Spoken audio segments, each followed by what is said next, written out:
Tov. Alors, on prend Bessiat Adishmaya, la Mishnah de nouveau, la Mishnah de Masechet Yoma Daf Yudchet Amud Bet, en bas. Les vieux du Beddin, quand ils ont pris le Kohen Gadol, et ils ont commencé à lui enseigner les règles halachiques, ils l'ont donné aux vieux Kohanim. Et les vieux Kohanim l'ont amené chez Bet Avtinas. Bet Avtinas, c'était la famille qui préparait les encens du Ktoret. Pourquoi les encens? Parce que Kippour, il aura besoin de prendre avec ses deux poignées, de vider la poêle complètement des encens qu'il y a sur la poêle, sans avoir aucun accessoire à côté. Ce n'est pas qu'il doit verser dans un endroit et après récupérer. Il a besoin avec ses poignées de ramasser tout en une fois. Donc, comme c'était un travail, il fallait avoir de la motorique aussi dans les mains. On l'entraînait, on lui expliquait comment il fallait ramasser les encens. Et on l'a envoyé chez Bet Avtinas tous les 7 jours. Ils étaient là pour l'entraîner. Et la maison d'Avtinas, c'était les parfumiers de Jérusalem, parfumeurs de Jérusalem. C'était les anciens qui apprenaient au Kohen Gadol. Oui. L'entraîner, lui donner, qu'il n'y a pas de doute. Pas des Kohanim.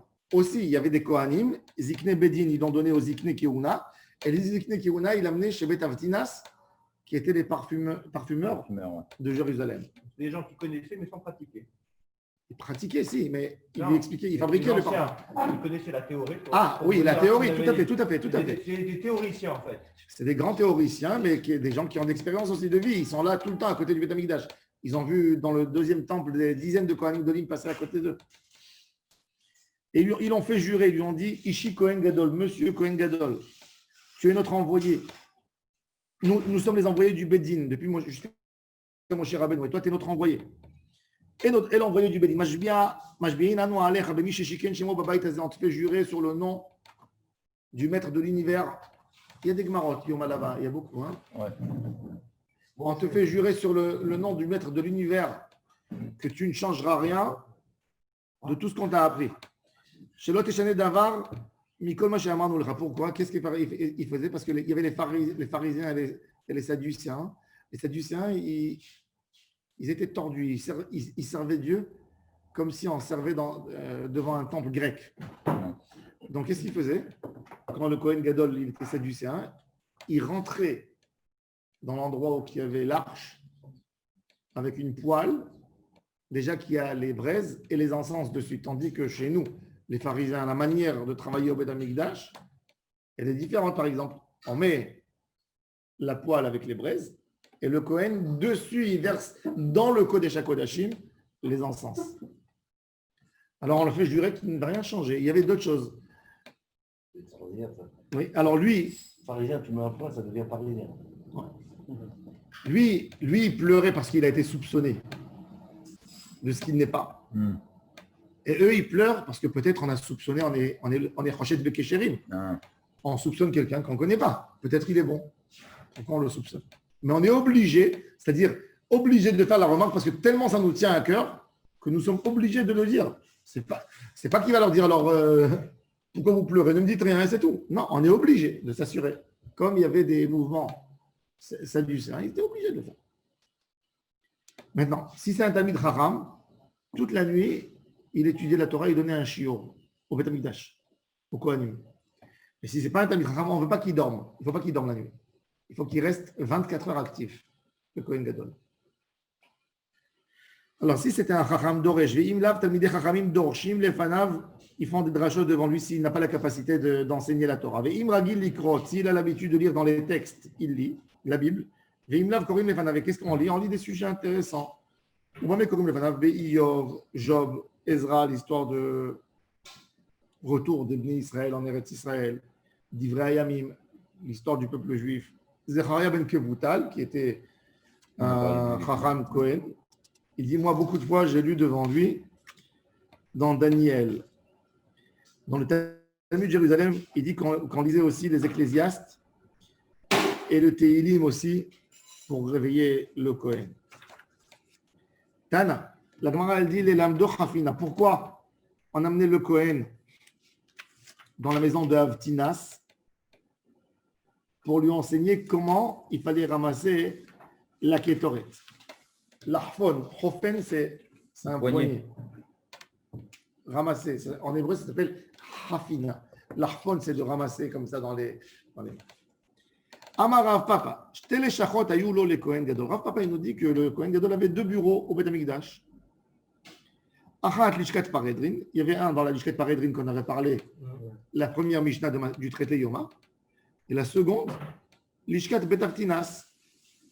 Les parfumeurs, pourquoi ils avaient besoin? Et ils vont une fois par an, ils faisaient les encens. Pourquoi ils avaient besoin d'une chambre? Alors cette chambre, elle servait aussi le Kohen Gadol pour son étude. C'était pas pour pratiquer, pour s'entraîner. Il faisait là-bas, il préparait là-bas, on préparait 145 kilos à peu près d'encens pour l'année. Parce que chaque jour, on utilisait entre 300 et 400 grammes d'encens. Et Kippour, on faisait 3 fois, 1,5 kg. Mané. Manim ayuba. Keminyan yemot hama. Manim, c'est la quantité, le mané. 365. C'est bien mané? Ou shlosha manim eterim. Chez mes Machnis Kohen Gadol, et notamment le Chordam Bero Kippurim. Mané, c'est à peu près 400 grammes. Dans le temple, Beth Amikdash, le Kohen Gadol, est-ce que chacun avait ses tâches, le Kohen et Lévi du Kohen Gadol, ou bien le Kohen Gadol était un chef pour les autres? Est-ce qu'il pouvait donner des ordres? Il donnait des ordres, bien sûr, il donnait des ordres, il était inspecteur, mais il y avait des tâches. Mais le Kohen Gadol, il peut pratiquer n'importe quelle tâche. Ça veut dire qu'il peut venir pour rentrer. C'était le patron Beth Amikdash. Oui, il voit c'est comme un patron qui marche dans son usine, et il voit qu'il y a plusieurs ouvriers qui ne font pas leurs choses, et il se met avec eux. Il dit bouge, regarde comment il faut faire. Et il se met avec eux. Et il fait de la pratique. Il pouvait aller où il veut. Alors bon, on lui a enseigné la Chafina. Alors il avait 2 bureaux. Une Lishkat Paredrin et la seconde Lishkat Benavtinas. Achat Batsafon ve'achat Badarom. On parle de la Hazara. La Hazara, c'est le texte, c'est où on avait la Hazarat Nashim qui était une grande surface. On a la Hazarat Israël qui est avec la Hazarat Kohanim qui est partagée en 2. Il y a un endroit que les Israël, ils peuvent s'approcher à l'autel pour voir leur sacrifice, mais ils ne peuvent pas rentrer. Il y a un trait, ils n'ont pas le droit de passer le trait. C'est que les Kohanim, à 6 mètres avant les marches qui rentrent dans le Echal, les Israël ne peuvent plus déjà rentrer. Et c'est que les Kohanim. Dans cette Hazara, il y avait 6 salles, 6 petites salles, on va voir tout de suite. Et là-bas, il y avait le bureau du Kohen Gadol aussi. Alors, il nous dit, c'est ce qu'il nous dit. Ayou Bazara, Shalosh Batsafon, Shalosh Badarom, 3 au nord et 3 au sud. Alors, dites-moi, Shisha le Shachot Ayou Bazara, Shalosh Batsafon, Shalosh Badarom. Chez Badarom, qu'est-ce qu'il y a dans le sud? L'Ishkat Amelach, où il y avait le sel. L'Ishkat Parva, c'est où il y avait les pots. L'Ishkat Amadirin, et la Lishka, où on lavait les entrailles de l'animal. L'Ishkat Amelach, chez Shamayu Notni Melach la Korban, là-bas on gardait le sel. Le sel qui était au Beth Amikdash, c'est pas un sel fin, et c'est pas non plus un trop gros sel. C'est un sel moyen qui a la dimension d'une orge. D'un grain d'orge. D'un grain d'orge. Pourquoi? Parce qu'on a besoin du sel qui n'est pas trop fin et qui attrape la viande, qui la rend trop salée. On a besoin du sel qui ne tombe pas non plus de la viande. On a besoin d'une graine moyenne qui reste. Et c'est ce qu'on fait aussi même dans la melicha. Quand on est en train de saler une viande, assourd de prendre du sel fin. Et assourd de prendre le sel, par exemple, comme celui de France. Il est beaucoup plus gros que le sel en Israël. En Israël, il y a un standard, quand vous voyez la graine de sel, la moitié d'une graine d'orge. Et c'est bien adapté. Le gros sel qui est vendu en Israël, il est adapté halakhiquement au niveau de la cachérisation de la viande. Pour qu'il s'attrape bien, qu'il fait son travail. Donc, il avait un sel particulier. C'était là-bas, le sel, il faut savoir, ça coûtait très cher dans l'ancienne époque. Le sel était quelque chose de très très cher. Ce n'est pas comme aujourd'hui, qu'on a du sel avec le système de l'eau, qu'on a envie de prendre l'eau de mer et séparer, la rendre potable et il nous reste des quantités énormes de sel. À l'époque, il n'y avait pas. Il fallait les brûler avec des endroits spéciaux, il fallait être proche de la mer, etc. Il y aura une quantité de sel astronomique. Hein? Il y aura une quantité de sel astronomique. Au Beth Amikdash, oui. Grosse quantité. Il y a une salle spéciale que pour du sel. Une chambre pleine de sel. C'est pas astronomique, ça. Pourquoi? Pour l'époque. Une chambre pleine de sel. Pessar, il y avait combien de corbanotes? 1 1 million. 1 million. Ça remplissait. Alcool korban chat akriv melach. 1 million de corban. Non, mais on n'avait pas besoin de faire le salage puisque tout était grillé. Tu n'as pas besoin de saler. C'est que pour amener un peu de sel sur le korban.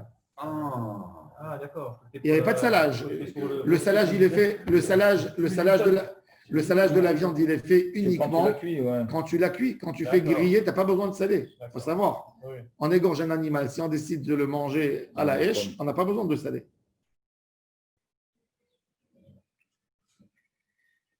Même en Israël, ils vendent de la viande, il faut le savoir. Il y a beaucoup de viandes qui se vendent avec un acronyme l'omed même, l'omurcha.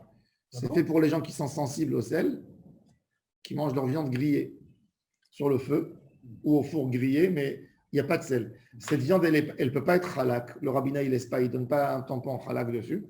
Avant, quand j'étais enfant, jadis, on pouvait acheter. Tu achetais le poulet non cachérisé, la viande non cachérisée, la viande locale. Le boucher, il te vendait, il te disait, elle n'est pas cachérisée, tu l'as cachérisée à la maison. Aujourd'hui, le rabbinat, il a interdit. Alors, même dans la viande qui n'est pas cachérisée, on n'autorise pas, elle est obligée d'être vendue, scellée et fermée, et pas être coupée sur l'étalage et surtout pas hachée.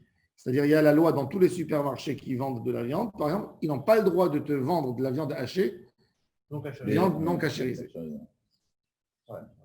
Ça enlève de la force du goût. Hein, Oui, le sel, il enlève, c'est sûr. Mais il y a des gens qui ne veulent pas. Ils achètent cette viande. Elle n'est pas halak, elle est cachère. Malheureusement, il y a beaucoup d'olim khadashim qui se font avoir. À Supersal, tu as des rayons de l'eau morcha. Les gens qui ne savent pas, ils achètent. Ils l'ont cuit dans la casserole. Ils ont rendu tarif tout. Viande bassar, tu vois, l'eau morchar, c'est écrit lamed même dessus. Il y a une étiquette blanche avec des lettres noires. Lamed même. Il faut faire attention.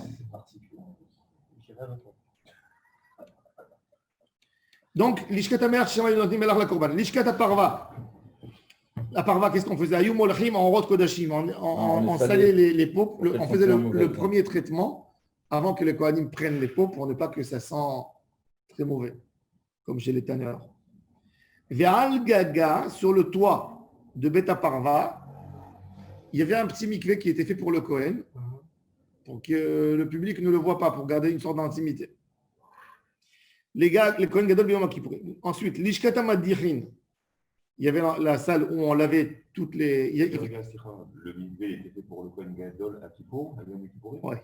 Il allait au mikvé à Yom Kippour. Quelquefois, 5 fois à Kippour et 10 fois il lavait les pieds et les mains, on va voir. Je croyais qu'on ne pouvait pas se laver. Le travail du Kohen Gadol, c'est autre chose. C'est son travail. Il allume le feu avec les encens. Il met des encens sur des braises, etc. C'est Beth Amikdash, c'est une autre chose. Il y en a qui vont Qui c'est qui va au mikvé Kippour? Qu'un homme qui a été Baal Keri, qui ne se sent pas bien. Le jour de Kippour. Il y a une autorisation pour un Shalir Tzibour qui est devenu Baal Keri. Rav Yosef, il écrit qu'il y a quelqu'un qui lui a posé la question et il lui a autorisé. Parce qu'il a dit que ça ne s'appelle pas se laver, ça s'appelle se nettoyer. Il y a une différence entre se nettoyer et se laver. Il faut savoir, même Tisha B'Av et même quand quelqu'un a une saleté sur son corps, même un endeuillé qui n'a pas le droit de se laver, il a le droit de se nettoyer. Quand quelqu'un a une transpiration extrême, une mauvaise odeur, il n'est pas bien, ça ne s'appelle pas se laver. Se laver, c'est un plaisir. Et il y a se nettoyer. Se nettoyer, c'est moutard. Se laver, c'est assaut. Comment tu te nettoies si c'est pas avec Se laver, c'est le plaisir du bain. La Gemara dit que le plaisir du bain, c'est un 60e du plaisir de Olam Haba. C'est un plaisir d'être dans de l'eau chaude, d'être couvé de partout dans l'eau. C'est un plaisir extraordinaire. Ça veut dire qu'une douche, c'est pas se laver? Non, une douche, ça ne s'appelle pas se laver. Le bain, à l'époque, le bain, c'est le hammam, c'est la baignoire. Tu vois bien que comment ils appelaient le bain bagno. C'était une baignoire. C'était pas une douche, c'est pas une baignoire. Le bain, c'est un bain. C'est beaucoup plus facile de prendre une douche, même pour Ben Hametzarim, je parle pour les jours. Une douche, c'est très vite fait. C'est une douche, tu prends quoi? 15 litres d'eau. Un bain, tu es posé dans l'eau, tu te prends. Tu décontractes. Tu décontractes. Ça, c'est. Bon. Maintenant, il ne faut pas dire ça en public parce que les gens. Et après, ils se décident quel est leur bain, quel est leur, comment ils font leur toilette, etc. Mais l'idée, c'est sûr, de faire un bain, de faire une douche pour enlever un peu de transpiration. C'est comme si tu prenais un gant de toilette et tu fais passer pour nettoyer. Et celui qui est en deuil, par exemple, il veut pas se sentir mauvais, mais il veut souffrir. Il va pas se laver. C'est son problème. Il veut souffrir. Il y a des gens qui veulent souffrir toute l'année. Au Misham. Ah donc, il y avait là-bas il y avait la salle où on lavait les entrailles. Dans cette salle, il y avait un poteau avec des escaliers qui tournent, qui sont fixes sur le poteau pour pouvoir monter au toit, pour ne pas prendre beaucoup de place pour les escaliers. Il y avait un petit endroit et on montait de là-bas au toit. Umisham, Messiba, Rola, les gags Beta Parva. De là-bas, le Kohen Gadol montait pour aller faire son mikvé 4 fois pendant Kippo au-dessus du Beta Parva. Shalosh Batsafon, quels sont les 3 qui sont dans le côté nord? Lishkat Haaretz, Lishkat Ha-Gola, il y a d'autres qui disent Lishkat Ha-Goula, on va voir, et Lishkat Ha-Gazit. Lishkat Haaretz, Rabbi Eliezer ben Yaakov, il a dit j'ai oublié à quoi elle servait. Abba Shaul lui répond, Abba Shaul Omer Lishkat Kohen Gadol Haïta. C'était le Kohen Gadol là-bas. Dans Lishkat Haaretz, c'était une salle faite en bois. On l'appelait la maison en bois. Il y avait, et c'était la dernière. Qu'est-ce qu'il y avait à côté? Il y avait l'Ishkat à Goula, et l'Ishkat à Gazi. L'Ishkat à Goula, c'était un puits qu'à l'époque de Ezra, les premiers colons, ils ont creusé dans le mont du temple, très profond, et ils ont fait un puits d'eau qui montait jusqu'en haut. Ils avaient de l'eau, pour avoir tout le temps de l'eau. À l'époque d'Ezra. Ça s'appelle Gola, parce que c'est les gens de la Gola qui l'ont fait, et il y a d'autres qui disent que ça s'appelle Goula, parce que le Goula, c'est le truc du fil qu'il y avait sur le puits. Il y avait dans les anciens puits. On avait une espèce de roulette. Ah, le manoff pour remonter le seau et le descendre. Pour monter le seau et le descendre. Et ça s'appelle Goula en hébreu. On a retrouvé cette sauce. Elle y est, elle était là-bas. C'est comme ça qu'il y avait de l'eau dans le monde du temple. Là, aujourd'hui, on ne l'a pas retrouvée. Je ne sais pas. C'est-à-dire qu'aujourd'hui, ils creusent tellement profond, ils n'ont pas trouvé encore cette sauce. Si, parce qu'au Beth Amikdash, on sait qu'à l'époque de Hérode, par exemple, il y avait un système d'eau, de lavage de toute la Hazara. Il y avait des sources qui lançaient leur eau. Au Beth Amikdash, ils avaient 2 manières. Quand on avait besoin de l'eau, en fait, il y avait un tuyau, il y avait un fleuve qui descendait du monde du temple, qui était d'un côté. Et tout le temps, il coulait. Quand on voulait laver, on mettait un petit barrage enfermé. Et là, il y avait des petits canaux qui remplissaient tout de suite toute la Hazara en eau. Et la Hazara était construite dans une pente fine, chipouin. Et comme ça, ils nettoyaient tous les jours, 2 fois par jour la Hazara. Quand il y avait beaucoup de corbans, donc les gens ils venaient avec les sacrifices pour ne pas qu'il y ait du sang par terre. Après 15 minutes, tout était intact. Il existe plusieurs autres prophètes. Alors, le prophète, il a dit qu'elle va disparaître là à un moment. Qui est le prophète? Ézéchiel. Il va y avoir de l'eau qui va sortir du mont du temple. Le mont du temple, il faut savoir qu'il y avait à Jérusalem, il y avait 2 grandes sources d'eau. Il y avait un fleuve qui s'appelait Gihon. D'ailleurs, c'est pour ça que la société d'eau à Jérusalem, elle s'appelle Méagihon. Méagihon qui a été bloqué par le roi Hizkiyahu.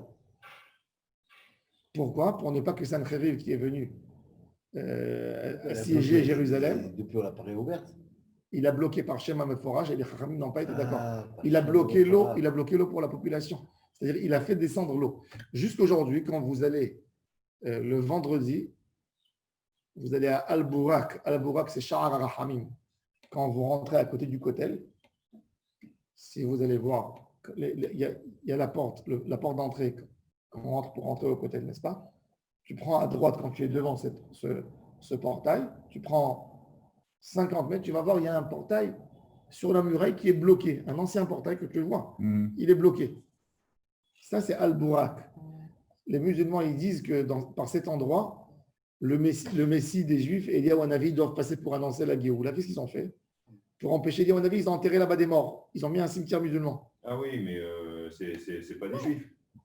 D'accord, mais pour eux, pour empêcher, pour l'empêcher. Là-bas, on dit que tous les vendredis, tu t'approches là-bas, c'est là-bas l'endroit où il y avait le Giron. Et on entend les eaux qui passent. Apparemment, le Chida, il dit que tout le monde savait ça, que vendredi, on entend l'eau qui circule comme à fond, comme quelque chose qui fait du bruit en bas. Et Rabbi Chaim Vital, après la mort du Harizal, il est venu habiter à Jérusalem. Et le grand imam de Jérusalem, le Qadi de l'époque, il n'y avait pas d'eau à Jérusalem. Et il a entendu que Rabbi Chaim Vital était un très grand kabbaliste. Vendredi, il monte à la mosquée chez eux. C'est le vendredi. Avant de monter à la mosquée, il a appelé Rabbi Chaim Vital, il lui a dit, écoute, moi je monte, dans 2 heures je descends à la maison. Si tu n'as pas ouvert l'eau pour faire sortir l'eau, qu'on n'ait plus besoin de pluie, etc., je te tue et je tue les juifs du quartier juif. Rabbi Chaim Vital, quand il n'a rien dit, quand il est parti, il a dit le Shem HaMeforach, il s'est sauvé à Damas. Il est à Jérusalem, avec le nom d'Akadosh. Il a dit le nom d'Hachem, il se retrouve dans les ports de Damas, puisque c'était son origine, il habitait à Damas, lui, avant.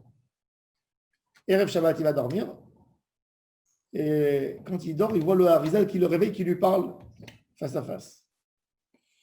Il lui dit, pourquoi tu es parti? Il a dit, parce qu'il m'a obligé d'ouvrir la source d'eau. Il a dit, et alors, et pourquoi tu ne voulais pas l'ouvrir? Il dit, je ne voulais pas utiliser le Shem HaMeforach. Il dit, et de venir à Damas, avec le Shem HaMeforach. Avec le Shem HaMeforach, ça ne peut pas l'utiliser.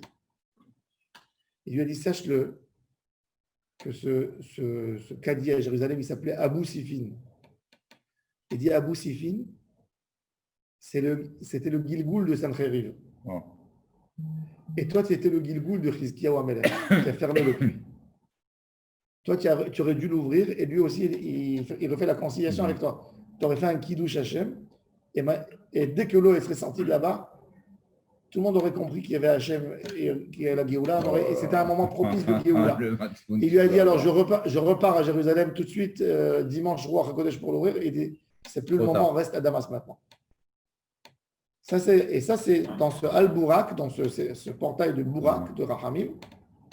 Là-bas, on entend l'eau de Giron. Donc, il y avait de l'eau dans le monde du temple. Il a attendu d'être menacé à mort pour pouvoir essayer de faire ça. C'est important du Harizal quand même. Et il y a de l'eau. C'est sûr qu'il y a beaucoup d'eau à Jérusalem. La preuve. Il est enterré où, Rabbi Chaim Vital? Rabbi Chaim Vital, alors, il y a normalement, il est enterré à Damas. Il y a le Rav Pinto, le père de Rabbi Yoshia Pinto. Le petit, le grand, le moyen. Le grand frère de Rabbi David. Oui. Que lui il y a quelques années, il a dit qu'il a. Le père, oui, il a dit il y a quelques années, il a dit qu'il a ramené 3 tzadikim de Damas, il ne voulait pas dire leur nom. Il a dit à ses proches qu'il a ramené Rabbi Chaim Vital. Comment il a ramené dans une valise? Quand le Badatz de l'Aïda Haredit à Jérusalem, ils ont entendu ça, ils lui ont dit qu'ils vont le mettre en nidouille. Comment il est parti déterrer comme ça un corps? Lui, il a raconté des choses. Il a dit que dès qu'il a touché le cerveau, toute sa main est devenue noire et l'a brûlé. Bon, bref, il dit comme ça. Alors, il a monté à Kiryat Malachi un mausolée avec 3 qui ne veulent pas dire leur identité. Et il leur a juré là-bas. Alors, il avait peur qu'on l'excommunie. Il est venu, il a dit qu'il est prêt de jurer dans un certain endroit qu'il n'a pas touché Rabbi Chaim Vital. Après, il a dit aux autres qu'il a été forcé, mais qu'il a amené Rabbi Chaim Vital en Israël. Je sais pas. Moi, j'ai un ami américain qui s'appelait Setia. Il était avec nous à la Yeshiva. Il m'a envoyé il y a quelques années des photos qu'il était à Damas de la tombe de Rabbi Chaim Vital restaurée. On ne sait pas qu'est-ce qui est vrai, qu'est-ce qui est faux. On ne sait pas. Aujourd'hui, lui, il republie. Maintenant, il a eu une importance. Le cimetière juif de Damas, de Djoubar. Il y a un quartier qui s'appelle Djoubar, que Rabbi Chaim Vital, il a demandé d'être enterré. Il y avait là-bas une église chrétienne qui faisait beaucoup de sorcellerie. Et comme Moshe Rabbeinu, qui a été enterré à côté du mont Nevo, où il y avait de la Avodah Zarah pour annuler la force de Nevo, Rabbi Chaim Vital, il a demandé qu'on l'enterre en face, qu'on l'enterre à Djoubar, devant ce mausolée de Avodah Zarah. Et depuis qu'il a fait ça, il a perdu toute son importance.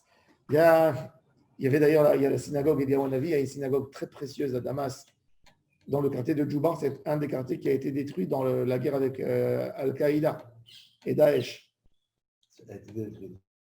La synagogue elle a été fermée. Il y a encore quelques juifs à Damas, bijoutiers, etc.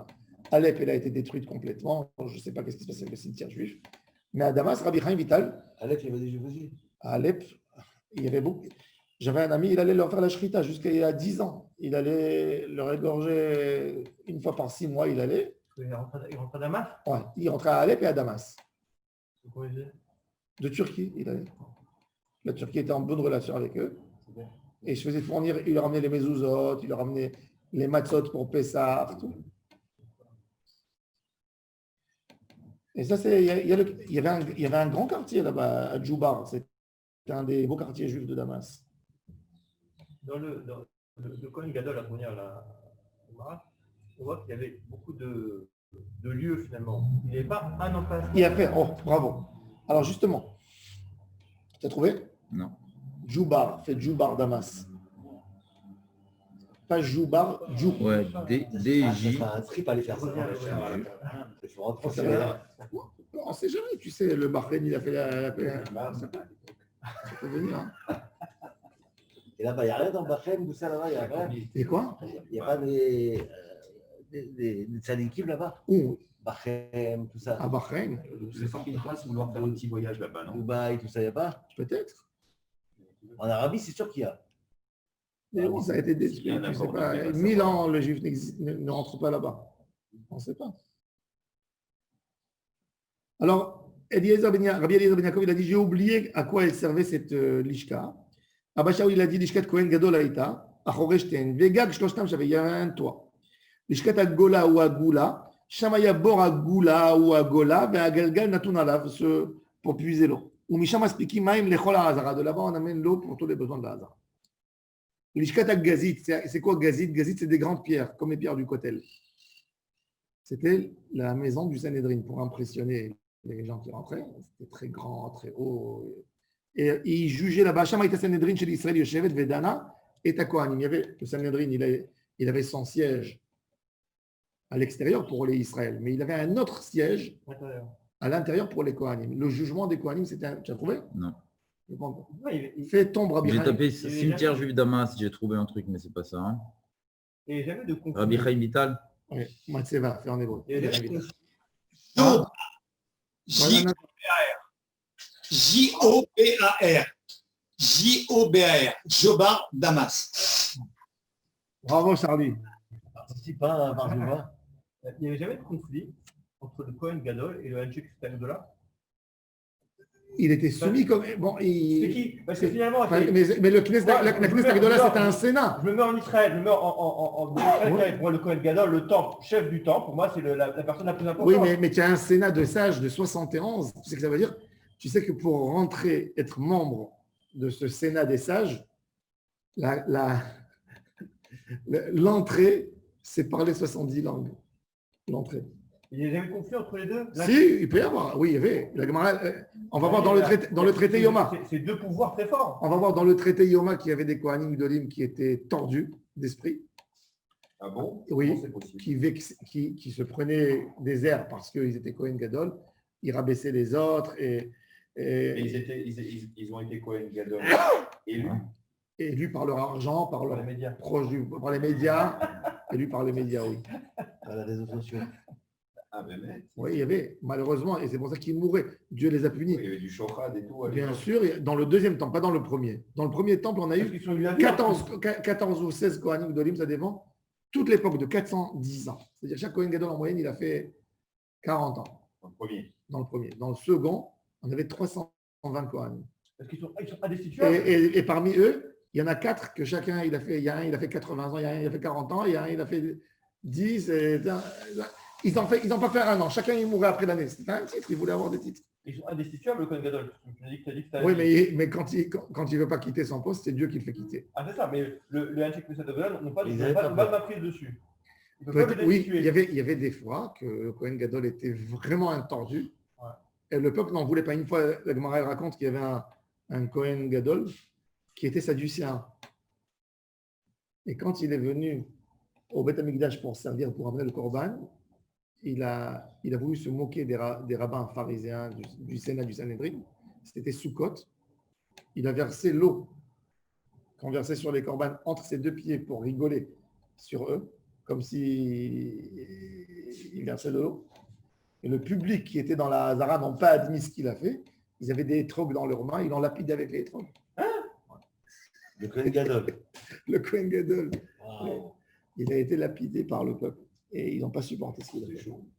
Oui, il se laissait pas. Oui, Il est mort à un coup d'étrogue. je ne sais pas si c'est écrit Ragmou Baetrogim Shelidem. Ils l'ont lapidé, mais on ne sait pas est-ce qu'il est mort, ou on l'a tué, ou je sais. Mais t'imagines, dans le Écoute, Beth Amikdash, Il y avait quelque chose, tout a été détruit là-bas. Tout a été détruit. Ouais, Tu as vu la synagogue de Djoubar et les- tout ça? tout a été détruit. La synagogue a Là, été il y a détruite. quelques mois. Ils ont bombardé, ils ont tout défoncé.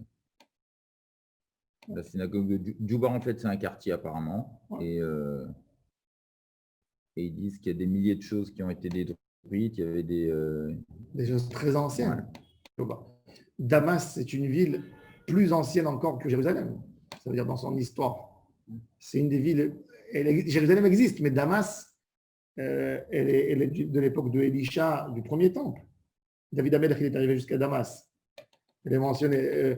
On voit même Abraham Avinu, quand il est parti courir pour sauver jusqu'à Damas, il est parti. Damas, c'est le berceau de l'histoire, Damas.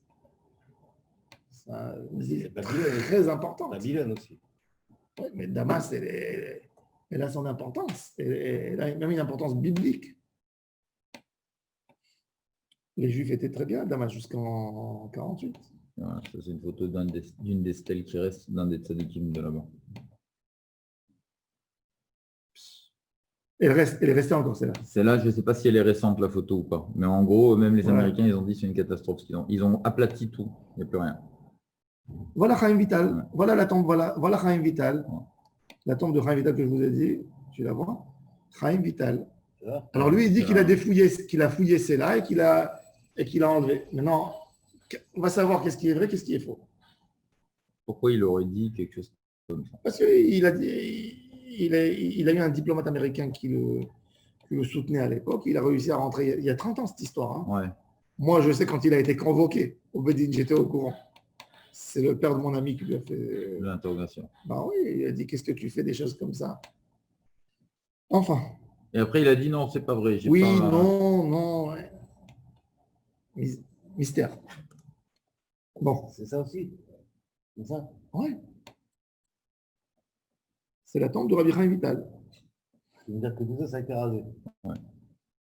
Enfin, en tout cas, la synagogue de Jobar a été rasée complètement. Là, il y a une maison, là. Il y a une... Viens, on regarde la date Ouais, de la photo. désolé. Devant. Bon, après. Alors donc, il y avait un Bedin spécial. Il y avait un Bedin le Bedin, il se réunissait pour ne pas amener les Kohanim, pour ne pas, que les histoires internes, ce ne sont pas des histoires que tout le monde, que les journalistes, etc. Donc, il rentrait pour juger à l'intérieur. Quand il y avait un Kohen, justement, il y avait des Kohanim qui étaient destitués. Il y avait un Kohen qui a eu une mauvaise réputation. Cohen court, tout ça. Hein? Cohen pas Cohen simple, Cohen, peu importe à quel niveau. Un Cohen, des fois, on jugeait qu'il ne peut pas rentrer, ne peut pas servir pendant une durée, pendant un moment.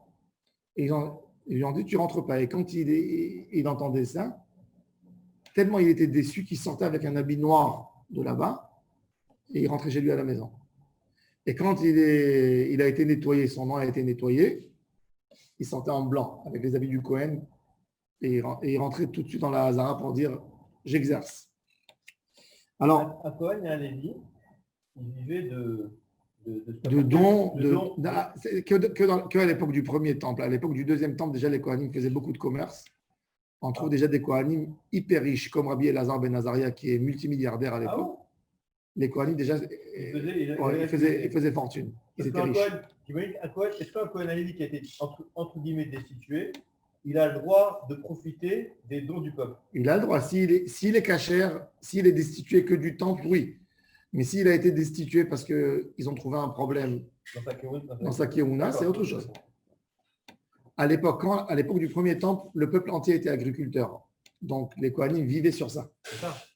Par contre, le deuxième temple, que le peuple était beaucoup moins agriculteur, il y avait beaucoup plus de gens en ville, de commerce. Donc, même les Kohanim, ils bénéficiaient plus tellement de la Keuna, donc ils allaient travailler. Ils avaient de l'argent. Ils habitaient tous les Maccabis. Le deuxième temple, il a détruit quelque part la place du Kohen. Les Kohanim sont arrivés au pouvoir. Ça les a abîmés. Parce que Yehuda Maccabi, dans les 200 dernières années du temple, il fait la rébellion contre le deuxième temple. Il fait la rébellion contre les Grecs et il s'approprie un pouvoir. Et quand il est au pouvoir, il donne les plus grands postes à ses Kohanim, ses copains Kohanim. Et le Ramban, il dit que c'était la faute principale et la destruction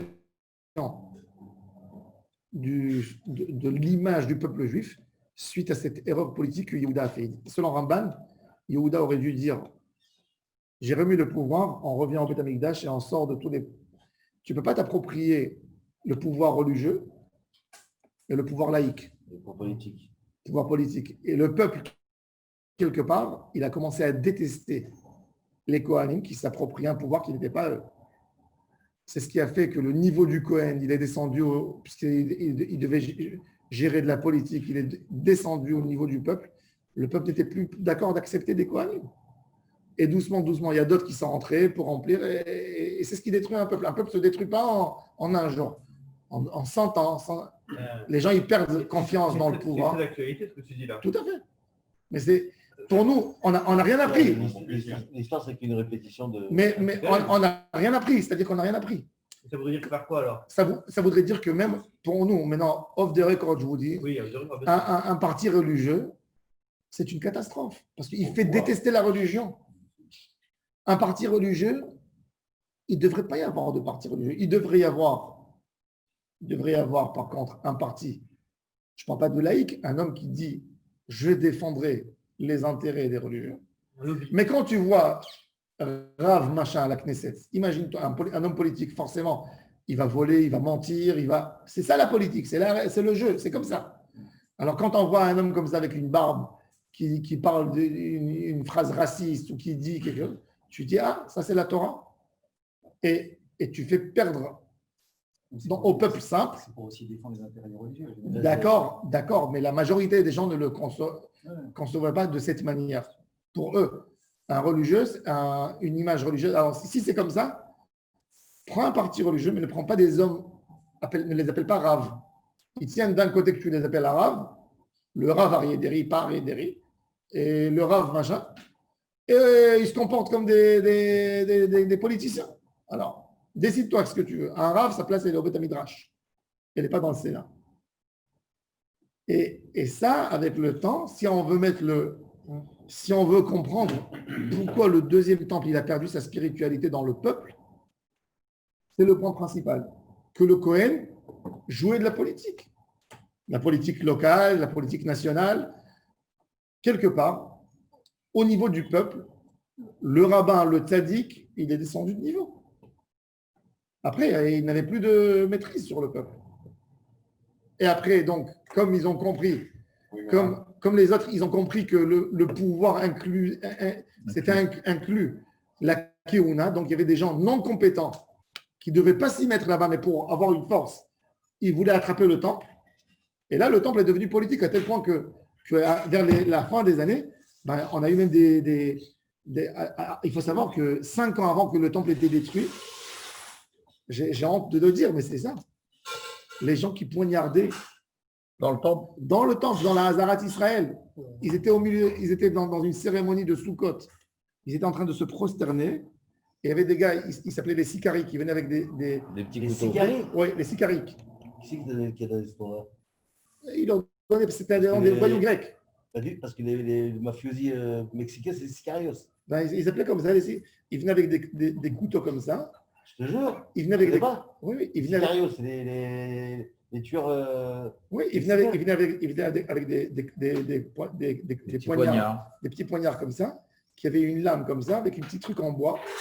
Et qu'est-ce qu'ils faisaient? Dieu préserve. Quand il voyait quelqu'un qui se prosternait, il voulait lui donner le couteau en bas. Et il le laissait dans son corps, il rentrait et il partait. Tu vois, Mais pourquoi ils faisaient ça? pour régler des comptes. Des jeux de pouvoir. Des jeux de pouvoir. Et Jérusalem, il a été détruite Sur un pouvoir, c'est ça. C'est ça. Mais C'est de ça Rabbi, qu'on parle, premier Sinatrinam. temps, à l'époque du premier temple, d'accord, le pouvoir religieux était plus fort que le pouvoir laïque. Parce que, justement, parce que c'était le Sanhedrin qui gérait. Donc, Il on peut n'aurait pas Et le comparer Sanhedrin n'était pas aujourd'hui. nommé Il par n'a le jamais été politique. détruit le premier temple. Là, je dis. Le deuxième. Ah Le oui. premier temple, il a été détruit parce qu'il y avait de l'idolâtrie. Mais le deuxième Mais temple, oui, mais On peut pas l'idolâtrie, comparer c'est vrai. aujourd'hui et C'est cette un- époque. le deuxième, il faut comprendre, le deuxième temple, tu vois ce qui se passe aujourd'hui aux États-Unis entre républicains et démocrates, des gens qui peuvent se tuer, mais c'est en train de se passer même ici. La gauche, elle devient de plus en plus extrémiste, la droite, elle devient de plus en plus extrémiste.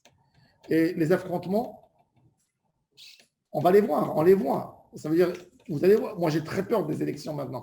Des élections maintenant, ça peut créer une guerre civile. Simple. Il suffit qu'il y ait. On n'a jamais eu en Israël, dans le peuple juif, depuis la mort de Guédalia, qu'on célèbre déjà 2000 ans, un assassinat politique en Israël, Si, on a eu. on n'a jamais eu ça jusqu'à les rabbins. 2000 Ah, ans. Rabin. 2000 ans, on n'a pas eu ça. Qu'on a tué quelqu'un.